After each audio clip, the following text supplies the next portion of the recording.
Hey guys, it's Christina here, and this is Buster's butt if it's in the shot. Disclaimer, Buster's gonna be walking around a lot in this video, and just like, there's a lot of windows here, so he likes windows because he likes staring out and protecting us by looking at squirrels and birds, and so yeah, so you're gonna see him right here. Anyway, if this is uploaded on the correct date, today is Black Friday, so you're all gonna go out and spend your money and go broke, and you don't want to go broke. So I'm gonna help you not go broke with money saving tips and tips on not spending as much and all that stuff. So yeah, so before we get to the video, be sure to give it a big thumbs up, also subscribe down below, and let's just get into it.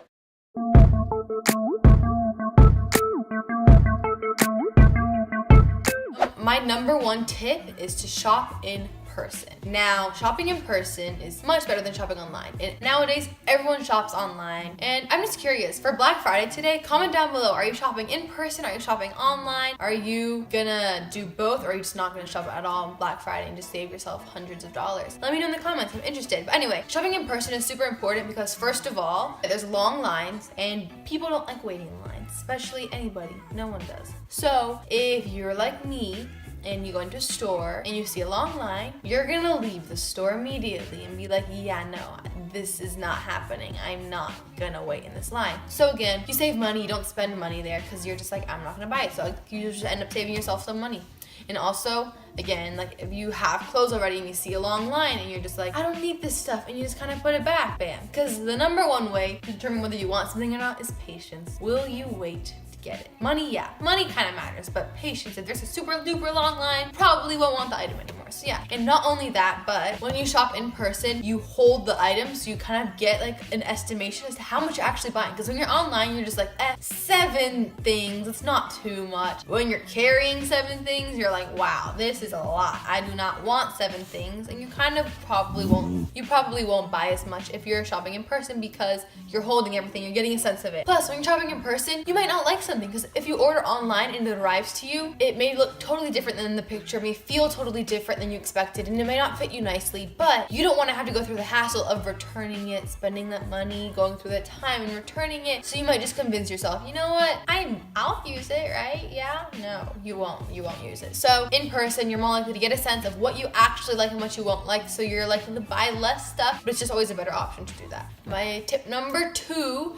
is to make a budget. So you don't have to always follow your budget. If you give yourself a $100 budget, if you feel like it, spend $120, go over the budget. But the point of budgets is that you kind of restrain yourself a little bit. If you don't have a budget, you might just kind of go for it. But if you have a budget and you're like, today I'm only spending $50, this includes meals, clothes, and gas money. I could get this, but do I really need this? Like, I kind of want to keep under the budget, so you'll start giving up more things and you'll spend less. Tip number 3, also super important, pay in cash. When you pay in credit card or debit card, it's kind of like, oh, you just see the number go down from like, I don't know, 130 to 100.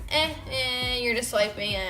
When you're paying in cash, you're giving them the $30 and you're not getting it back. Like debit card, you just like swipe. Giving money, you're just like, Again, you're feeling it, you're like, it's something that you're holding, you're giving it to them, you're not getting it back. So you're more kind of like, I don't really want to spend that much money. So you kind of get more aware of, again, how much you're spending and all that. My next tip, two-hand method, as I like to call it. So in one hand, you have the item you want to buy. In the other hand, you have the item's price. So if this is $14, I have the $14 dress in this hand, but I've got the $14 in this hand. What do you want? Do you want the dress or do you want $14? Very likely, think you like it, but you actually don't. You're more likely to lean towards the money and be like, but I want the money more, so you return the item. Kind of just makes you more aware of like what you're gonna actually want, what you're gonna actually use. Is it worth it? Do you want the money instead or the actual item? My next tip, this one, I don't like using it because of how effective it is. So it's to show your friends and your family the price. So basically this could be online or in person. Be like, oh, look at this shirt. And be like, this shirt's $25. So you'll kind of be like, geez, I don't want them to think I'm gonna spend $25 on a shirt. So be like, actually, I don't want it anymore. Or your family or friend might be like, $25 for that?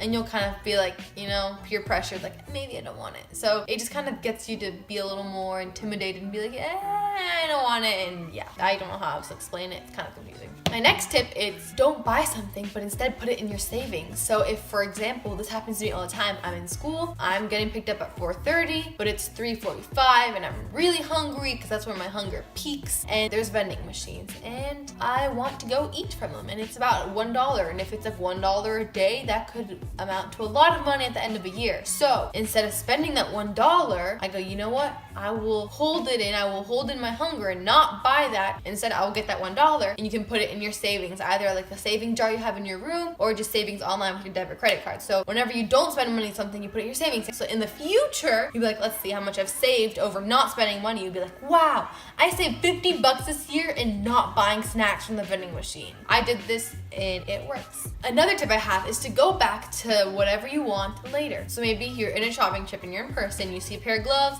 you want the gloves, but you're like, I'll come back to it later. You go shopping, you go around the store a few more times, you come back to the gloves, you know, actually, I don't want the gloves anymore. Same thing online, you see a pair of gloves online or a pair of shoes online, you're like, I like this. You continue shopping for an hour later, browsing through the store, you go back to the shoes in your shopping cart, you're like, maybe not. And same thing for, you can bookmark the item and then come back to it a few days later and a few months later. Maybe you'll come back to it and you'll be like, you know what, actually, I don't like this. Or maybe you will come back to it and you'll be like, actually, I like this a lot, but because it's later, it might be on sale. So again, you'll save money. You're welcome. My next tip, use coupons, or comment down below. Do you say coupons or coupons? I don't know what to say. Okay, whatever. So just use coupons or whatever.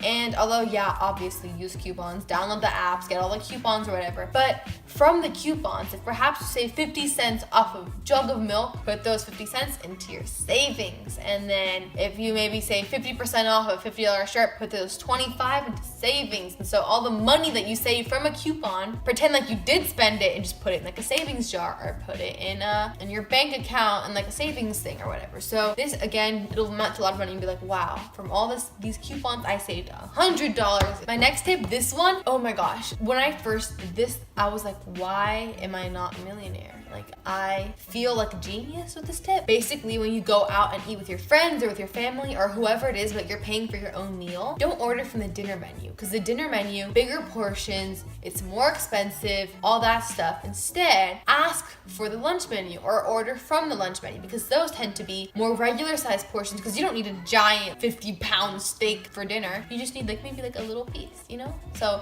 the lunch menu is always cheaper, a slightly smaller portion, and you can save like $20 to $30 a night. That's another tip. Super amazing. I love it. And my last tip is kind of basic, but it's very useful, and it's to have a change jar. So if you follow my tip of paying in cash, you will have a lot of coins that you don't like having coins, or you just don't want carrying them, or you're just like, when am I gonna use these coins? Have a change jar. So in your room or something, you can make it even cute, like with a mason jar, and make it all cute or whatever. Whenever you have any change, just put it in the change jar. Or whenever you go babysitting, perhaps put 50% of your earnings in the change jar. Be like, whatever. Whenever you're walking by and you see the change jar, you're like, I've got a couple dollar bills, I'll just pop them in the change jar. Just do that, and it can amount to a lot of money. I did that one year, and I had about $200 at the end of the year. And then a bonus tip, if you have a lot of coins, like nickels and dimes and pennies, go to regular vending machines, like with snacks and drinks, put in the nickels, dimes, and pennies, and then press the change button to get your change back, and you'll get it in quarters. So you don't have to carry a bunch of nickels, but instead like a quarter. So those are all of my tips, you guys. I really hope this video is good lighting, because this is like the third time I'm filming this or something. So if it's not, I'll be mad. Anyway, again, comment down below, let me know. Are you gonna go Black Friday shopping in person, online, both, or you're not going Black Friday shopping? And also, do you say coupon or coupon? I don't know what to say. Anyway, so yeah, that's the whole video, you guys. I really hope these tips help you save a lot of money, and you help with your spending habits, and you kind of don't go broke this Black Friday. I really hope you enjoyed this video. Please give it a big thumbs up, subscribe down below. Yeah, I'll see you guys next time. Bye.